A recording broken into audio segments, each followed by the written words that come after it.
Hello. I look like death warmed over, but anyway, so hold on.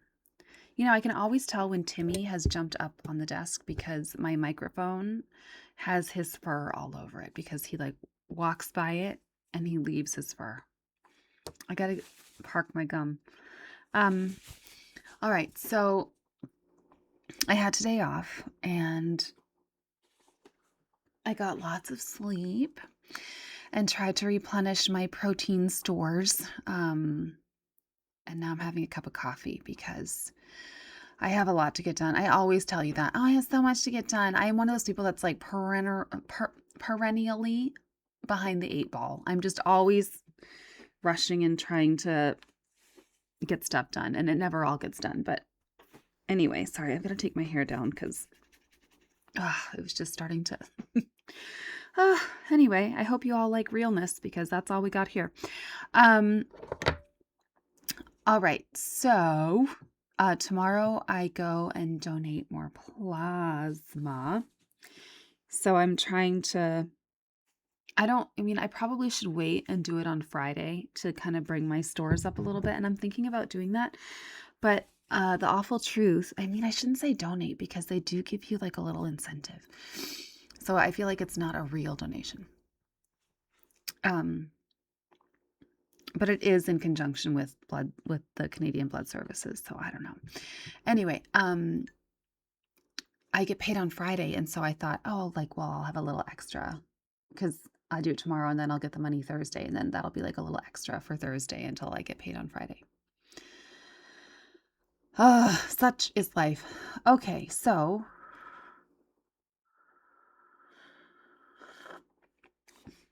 too hot. So you need to grab yourself a drink of something, and we're going to continue. I really like this book. Oh, darny darn. I just remembered that our new book is downstairs, probably. It's been delivered. Okay, I'm going to pause. I'll be back. I'm just going to go grab it before someone else grabs it, and I'll just be a second. Okay, I'm back. I got all the mails. Okay, today's the 10th, 11, 12, 13. So today, let me just see. Oh, perfect. I'm just looking to see when my insurance is coming out. I won't always live like this. Someday I'll have so much money that I won't even think about when bills are coming out because I just know there's nothing in there at all times. Okay.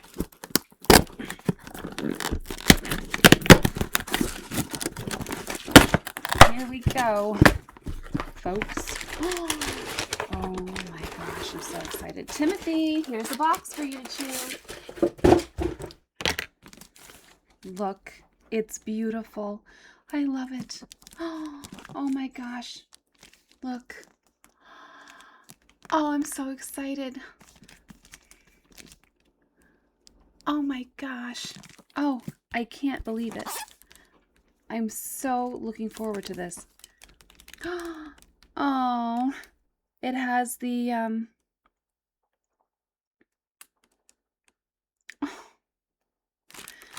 it has the library thing inside. January 27, 89, 89, 89, 89, 89, 90, 95, 98, 01, 2003, 2008, 2009, 2014. Oh, this is so great.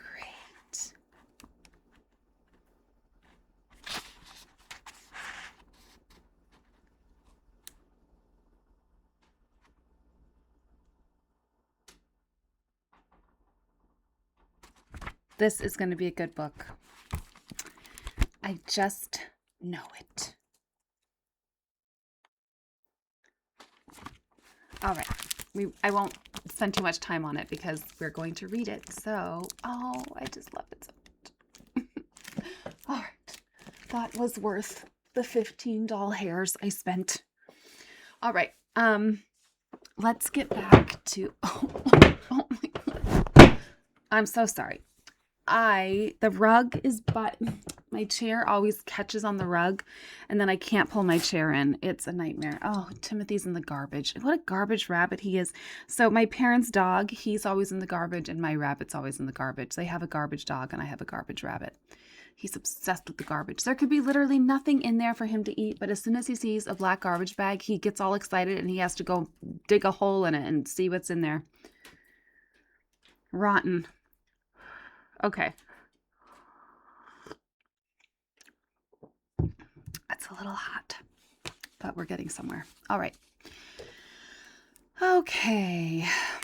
All right. So I was thinking about buying myself a dress that is hot pink and has like spaghetti straps and a sweetheart neckline. Thinking about it for summer because I've always wanted like a Barbie pink dress, you know, and maybe this will be the summer. You know, I'm just free and clear. I don't know. I'm nervous about the summer. I'm nervous that I'm going to be lonesome because my best friend is moving away and I mean, not far, like we can still drive and see each other, but you know, it's just like she won't be here during the week and I don't know. I'm just a little nervous of what everything holds for me, but everything always works out, you know? Okay. So let's continue. I have literally no news for you again today because I really did nothing today. Oh, but it was divine.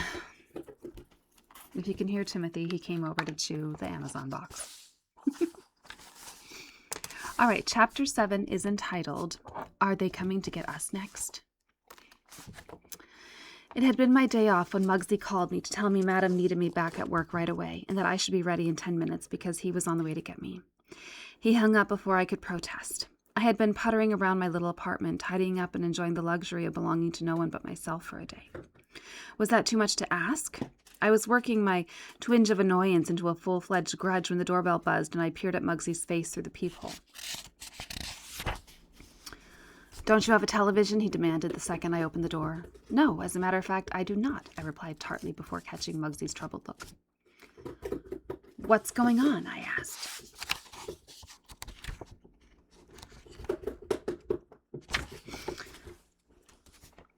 Senator Kennedy was shot.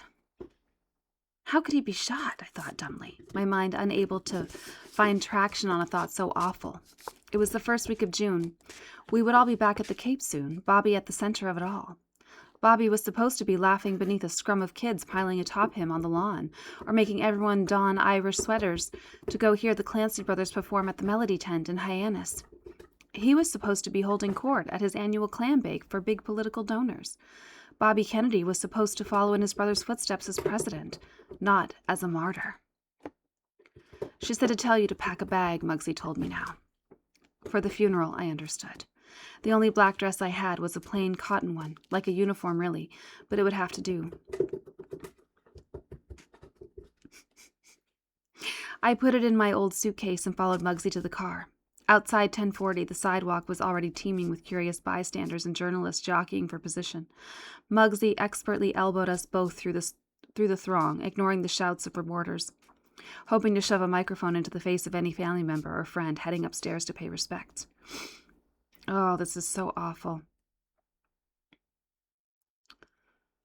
This is so awful. Can you imagine? Because, you know, we've said before that they did obviously share a trauma bond, and it seems like they did have an affair, and they were both in so much pain. It was like no one could understand their pain better than each other, and they were so similar, and she really leaned on him, and then her children really leaned on him, and then to lose him too, it's like losing their father twice, you know? Inside, Madam greeted me with a puffy face and swollen eyes. Will you go talk to John and Caroline? She immediately asked, her voice a torn whisper. Their uncle passed away. She avoided speaking aloud the ugly words, shot, killed, murdered, assassinated, that already had nearly destroyed her not 5 years before. "I'm so very sorry, madam," I murmured, uncertain what else to say. I know," she said bitterly. "Same story all over again." She looked at me with such sad resignation before saying the two sentences that she would repeat over and over to grieving friends and admirers in the coming days. "We'll all miss him dearly. He was a second father to my children." I knew Madam was counting on me to fill in for her while she prepared with the gathering family members and advisors for the difficult days ahead. She would be hosting a big buffet at 10:40 for everyone the evening before the funeral. I found John and Caroline both crying in John's room. "Your Uncle Bobby is up in heaven looking down on you two," I tried to console them, sadly realizing they had undoubtedly heard these same words after losing their father. "He'll always take care of you." "Let's go choose a dress for you to wear," I gently suggested to Caroline. She knew without asking that I meant for the funeral. Obediently, she got up to lead me across the hall to her bedroom closet, where she picked out a pale blue frock, one of the English ones with puffed sleeves and smocking that I knew she hated but her mother loved. Back in John's room, we found long shorts with braces and a white Peter Pan shirt. People were coming and going in the apartment, the phone and doorbell both ringing nonstop, but everything seemed muffled, as if sorrow had settled in like a fog. I thought back to our magical summer just a year before in Ireland, when life had felt light as a birthday balloon. John and Caroline always adored hearing stories about Ireland, and I searched my memory for a fresh one to tell them now. I knew there was nothing I could say to make their hurt go away, but maybe I could offer some wee distraction, just for a while. Maybe I would tell them the story of my own uncle. Dan was famous, but a strange fellow if you ever saw one. The story went like this. He was my father's uncle, actually, and I only remembered him being old, gimpy, and toothless. He lived by himself in a small house with a slate roof, so far into the fields that you couldn't get there by bicycle, just by foot. The path was too narrow and overgrown for even a horse and cart. Dan would come to our house every night for a supper of thick porridge with milk my mam fixed for him. He would rap on the door with his walking stick, then duck around the corner to hide on us when we opened it, but of course we always knew who it was. He never came inside, preferring to take his tin cup full of hot, pasty gruel and eat it while sitting on a large stone in the yard. He would tell us stories and sing us songs in Gaelic, and I had no idea what he was talking about. We had to study Gaelic in school, but it's a very difficult language to learn and quite tricky to pronounce. Dan had a gift for it, though, and he was known far and wide for his unusual mastery of it. Professors and scholars and reporters wanting to interview him had heard of a recluse in Inniskeen who spoke the language perfectly, and they used to track Dan down and trek to his cottage door in hopes of a meeting or an enlightening evening at the pub. Dan always turned them away. He usually wouldn't even answer their knocks. The visitors would ask my father what Dan liked, then leave little gifts on his stoop, hoping a bottle of whiskey or a pouch of tobacco would soften him up. But Dan never budged. I remembered one time when I was struggling with some Gaelic homework, growing frustrated with the complicated grammar and old-fashioned Celtic lettering. At my mother's urging, I went to see Dan to ask for help. To my surprise, he readily obliged. Next thing I knew, though, the headmaster was waving my paper with its perfect score in my face, his cheeks flushed rosy with excitement.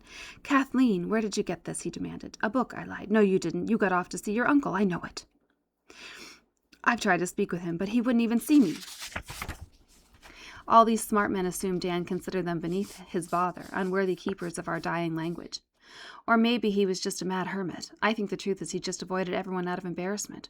His clothes were old and raggedy, and when Dad gave him a nice shirt from our care packages from Aunt Rose and Uncle Pat in America, Dan would put on the clean shirt and then put his old dirty one on over it, to save the newer one. He didn't have a proper jacket to wear out to supper or to the pub, and there wasn't much he could eat anyway, toothless as he was. He stayed in because that was easiest, is all. I didn't tell the grieving Kennedy children how Dan had suffered a heart attack when I was around 12, that the ambulance had to wait up on the lane while my father and Packy carried him through the fields, with me holding Dan's head up so it didn't drop. I saw his lips suddenly turn blue, and Dad told us to set him down. Uncle Dan died before the medics could even reach him. When you're just a child, the image of death stays with you in a more powerful way than when you're an adult who's had a lifetime already to ponder it. That's why I remembered the silence after Dan's last breath more vividly than the melody of his lost language. More than 2,000 mourners had filled St. Patrick's Cathedral for Bobby's Requiem Mass, including President and Mrs. Lyndon B. Johnson, and Hollywood stars like Cary Grant and Shirley MacLaine, who had considered him a close friend. Leonard Bernstein had conducted a symphony orchestra, and Andy Williams sang a heart-wrenching Battle Hymn of the Republic, one of Bobby's favorite ballads. From my seat, with the rest of the Kennedys' help in the middle of the vast cathedral, I searched out the familiar silhouettes of Madame and the children in a front pew with the rest of the family. As I listened to Teddy eulogize his last brother as a good and decent man who saw wrong and tried to right it, I felt my heart fill with deep pride that I had known such a man, and sorrow that we had all lost him now. When the service was over, we filed out of the cool, dark cathedral and turned into the humid noon to follow the hearse to the train that would carry Bobby's coffin to Washington. I met up with Madame and the children on board in the car reserved for the family. Timmy, stop that. Hey, hey. Psst, psst, psst. Oh, my goodness. Will that rabbit never cease? Timmy, stop it. Stop. Hey, stop. No. No. Timmy. Timmy. Hold on a second. He's chewing a cord. 1 second. All right. Where were we? Oh, he's so bad. Okay. Sad. I met up with Madame. Okay, I'm reserved for the family and hurried to get John and Caroline settled as the train lurched. Timmy! Oh, my word. Okay. All right. Train. As the train lurched out of Penn Station into the sunlight of a joyless spring day, I made sure to keep an eagle eye on 7-year-old John. He was more wound up than usual from the past few days. I knew how hard it must have been for him to stay still during the long church service. Be sure to take charge of clothes for the children, Kath. Madam had reminded me as I packed everyone up that morning, especially John. They would need to be presentable when they arrived in Washington. Did I know, she wondered, where her black veil was? As we got underway, John quickly latched onto his best buddy, William Kennedy Smith, and the two cousins were soon crawling around on the floor with their toy cars. True to form, John was a mess even before waiters came through the train with the trays of sandwiches and soft drinks for us. They offered baskets with coloring books, games, and cards to the children. Would you like to play some checkers now? I cajoled the boys. Or a hand of Old Maid? I glanced over at Caroline, wishing she could be distracted as easily. No 10-year-old should be so used to this, I thought helplessly. Caroline, too, had sought out her closest cousin and best friend. Courtney Kennedy was just 11 herself. As the train rolled through the big cities, small towns, and open fields where mourners lined the tracks by the tens of thousands to bid farewell, the two girls clung to each other and sobbed. Bobby's daughter and John's. Bobby's casket was in the last car of the funeral train. There was no way the children could not have seen, and kept on seeing, the image of their beloved uncle on that kitchen floor of the Los Angeles hotel where he had been shot multiple times after winning the Democratic primary in California. Ugh. The horrifying picture was on the front page of every newspaper and tabloid and was being shown again and again on television. Bobby's own 12-year-old son, David, had witnessed it on the TV alone in his hotel room in L.A. that night. Oh, my God. He had been put to bed and was thought to be sleeping, but he had secretly stayed awake to watch his father's victory speech around midnight.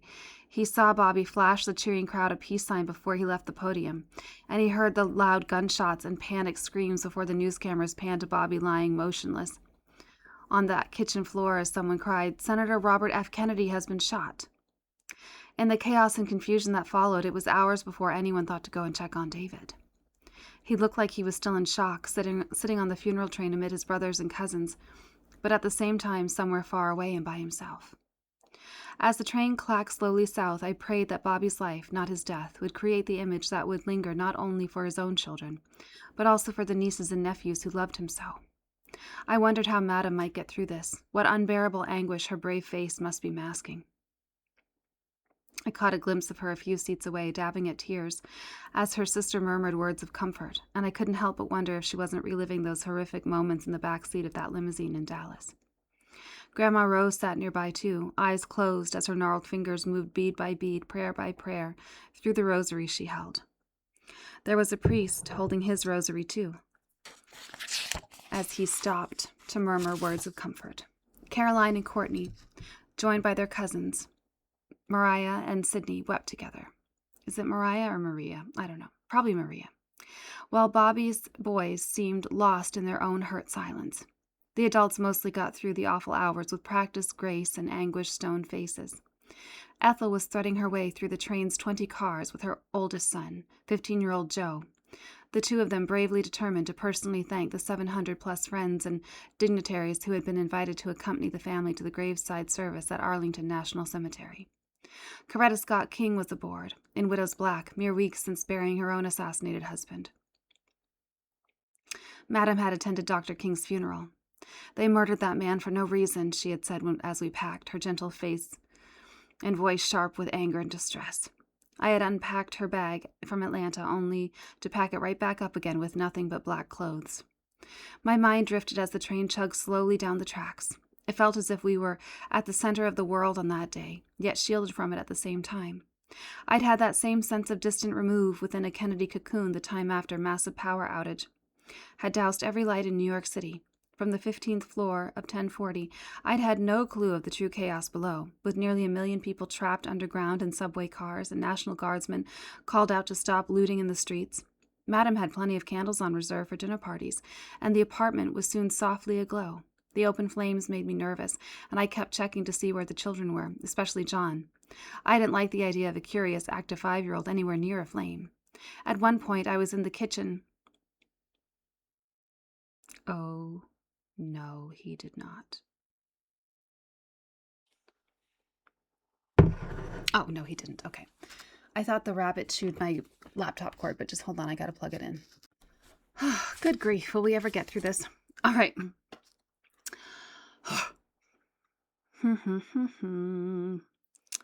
Okay, candles. Okay. At one point, I was in the kitchen with the cook and waitress when we heard a sharp tapping noise coming from inside the closed pantry. We all jumped, asking each other what it was. Maybe a rat, someone whispered. The noise came again, louder and more insistent. If that's a rat, it's gotten into a lot more yodels than I ever did, I thought. And not only was it huge, but it had learned to talk as well. Please open up. Where was the Secret Service when giant talking rats were demanding to be let in and rob us in the dark or God knows what? It's me, Senator Kennedy. That, at least, explained the rat's Boston accent. The cook opened the pantry door, and there stood Bobby. Is everyone all right up here? He asked. He had walked the 15 flights of stairs in his suit with just a flashlight beam lighting his way. Madam's apartment took up the entire floor, and it was a weird quirk of 1040's layout that the service door in the hallway led to the inside of the pantry. Bobby had gotten himself locked inside with the yodels and boxes of Cheerios. That he would go to such lengths to make sure his brother's widow and children were safe and sound was no surprise at all. With his father, Joe, incapacitated by his stroke, and his older brother, the president, now gone, Bobby had stepped into the role of family patriarch and protector. You're doing a good job, Kath, Madam said, interrupting my reverie, making one of her periodic checks to see how the children were faring. I had seen her stopping at the seats of other family members, too, leaning in close to ask how they were, if they needed anything. I assumed she had done the same in the other cars she had visited on our long, slow journey. She always seemed more keen to give attention than to attract it. Now and then, Ethel would go back to the last car to stand outside on the observation deck with her husband's casket, acknowledging the million strangers along the tracks who grieved with her. I could see their faces, too, flicking by like pictures framed in the train's window where I sat with John and Caroline. Factory workers and farmers people holding signs and waving flags, nuns crossing themselves and soldiers saluting, young girls blowing farewell kisses and tossing flowers, mothers jostling babies, crippled grandmothers in wheelchairs. The number of people lining the tracks slowed the train to a crawl. There were more black people than white, it seemed to me. Passing through the stations in larger cities, Newark, Trenton, Philadelphia, then Baltimore, we came to a standstill as crowds surged toward or even stood on the tracks for a better look.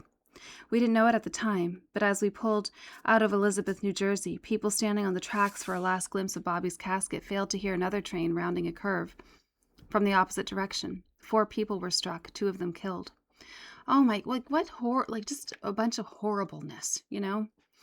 Darkness fell, and as we crept through another rail yard, there was a sudden flash from a newsman's camera right outside the window where the children sat, and we heard something thud against the train's carriage. John grabbed a hold of me, his eyes frantic with fear. "Kat, is someone shooting at us?" he cried. "Are they coming to get us next?" My heart broke that this innocent child, his father and now his uncle both gunned down, had drawn such a logical conclusion. I squeezed his soft hand in mine. "No, John, we're safe. That was just a camera's flash and flowers hitting the window," I told him. "They're very sad that your Uncle Bobby was killed, and they're throwing bouquets of flowers to show how much they loved him." What was supposed to be a 4-hour trip to Washington took nearly twice as long. As we neared Union Station, I got John changed into a fresh shirt and his dark funeral suit with its little tie, then retied the bow on the back of Caroline's dress and straightened the satin ribbon in her hair. Madam left the train with them for the funeral procession to Arlington National Cemetery, where television floodlights and 1,000 candles handed out to the mourners lit the burial site. After watching Bobby lay to his final rest, John and Caroline walked hand in hand with their mother to the eternal flame that flickered nearby, marking the grave of President Kennedy, where they knelt and said goodbye once more. The Cape that summer felt quiet and empty. No one took the boats out, and a police officer was posted at the corner around the clock as tourists and well-wishers flocked to the gates to leave notes or wreaths or to light candles. Madam was worried about her fatherless nieces and nephews, too anxious to lose herself entirely the way she usually did at the Cape by painting at her easel in the sunroom for hours at a time, or disappearing for the day with Bunny Mellon. "How can Ethel handle this herself with all these kids and pregnant with another baby?" she lamented aloud one day as she headed out the door to go find David again. She was spending a lot of quiet time with him, just sitting out on Ethel's porch, clasping his hand or hugging him, trying to ease a pain that never did let go. Then, on an August morning towards the end of our stay, the mood suddenly shifted with the news that Madam was expecting a house guest. There was a ripple of excitement across the compound among the help, and one of the summer girls pulled me aside just before the visitor's limousine pulled into the driveway. "You know you have the richest man in the world coming, don't you?" Aristotle? Oh, okay, we'll keep going. I probably won't finish this whole chapter because I'm a little tired. I'm sorry, I'm always telling you how tired I am lately. It's just because it's winter and my work schedule. Once summer hits, I'll be fine. Okay. Ari and Seamus. Chapter 8. They call him Ari or Ari. I'm not sure. Ari, like Aristotle. Ari. The old man who stepped out of the limo was quite short and stout, but with a bearing I found intimidating, even though I was the one looking down at him. There was something hawk-like about Aristotle Onassis, the way his dark hooded eyes bore right through you. We hadn't been expecting him so early, and Madam was still down at the beach swimming. I met her guest in the driveway and showed him inside while his chauffeur began unloading what seemed like an awful lot of boxes and bags for a short summer visit. Despite his intense gaze and coarse exterior, Mr. Onassis quickly proved to be a true gentleman. I had expected such a rich, important man to be cold and demanding, but he was friendly to the help, which always says something promising about a person's character. He was also extremely generous. After I took him upstairs to show him his guest quarters, he reached for my hand and pressed a bill into my palm. I quickly tucked the money into my pocket. I wasn't used to being tipped by Madam's friends, but I wasn't about to refuse the gift either. I waited until I was by myself to check my pocket, not wanting the rest of the staff to find out Santa Claus was in the house. I nearly whooped for joy when I pulled out a $100 bill. I should show him the rest of the rooms, was my immediate thought.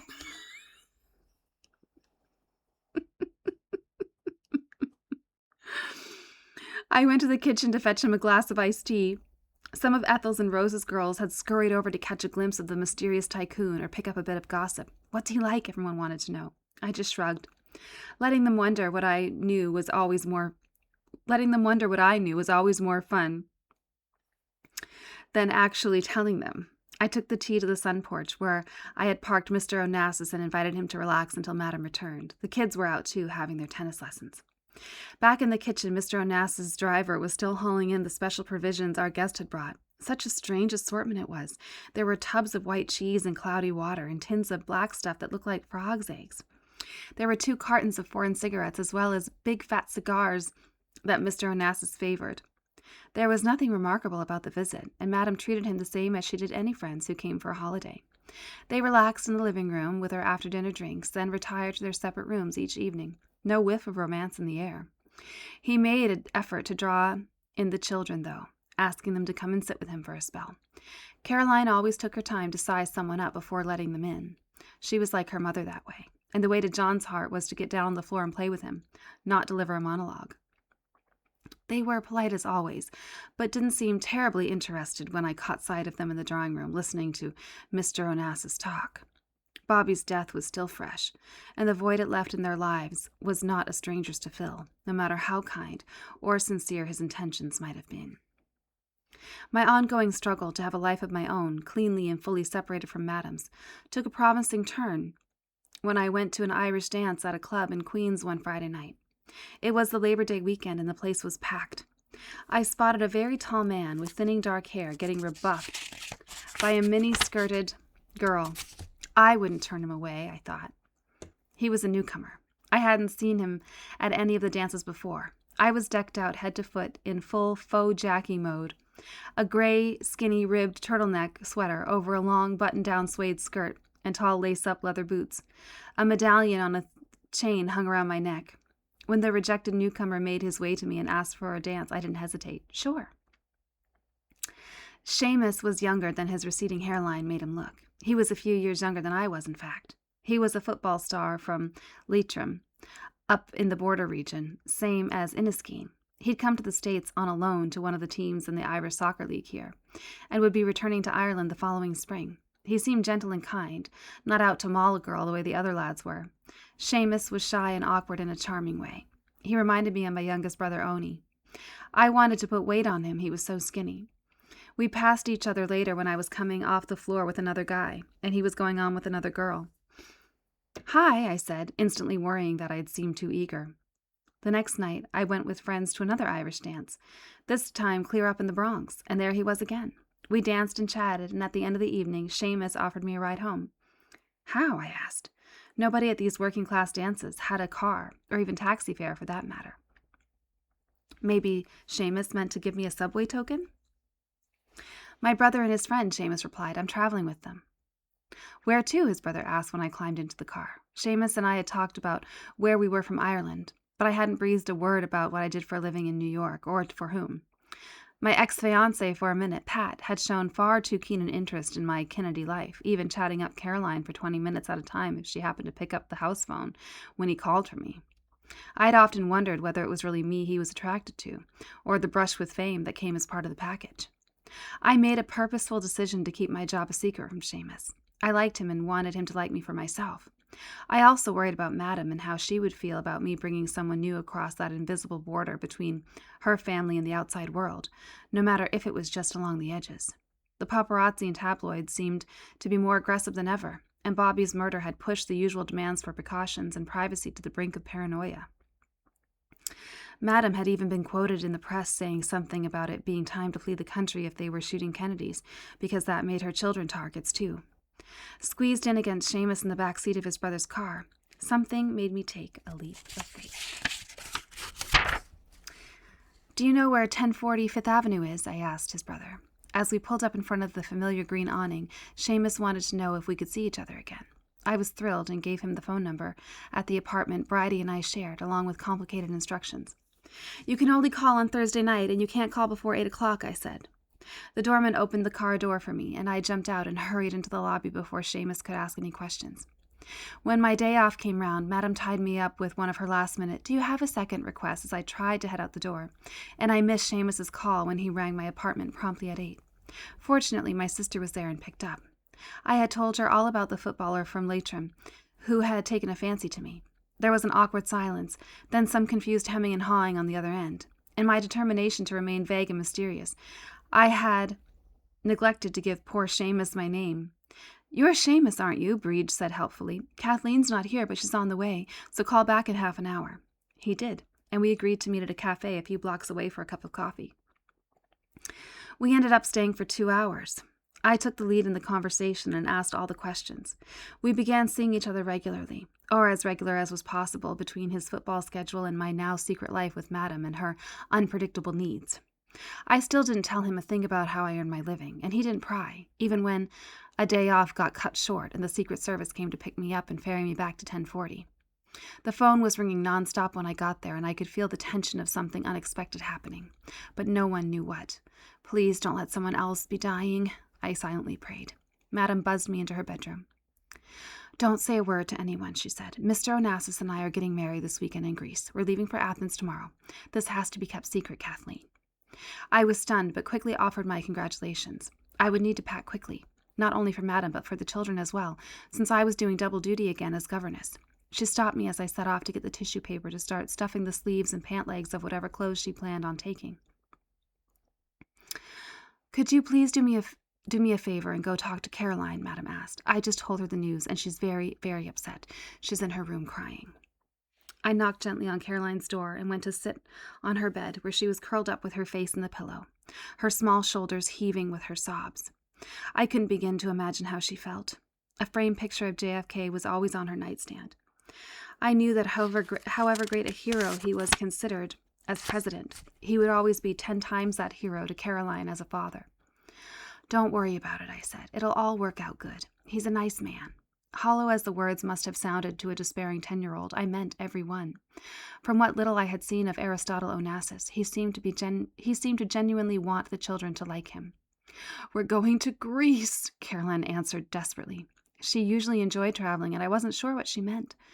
Was this it? Madam taking her children and quitting America? Or just a wedding trip?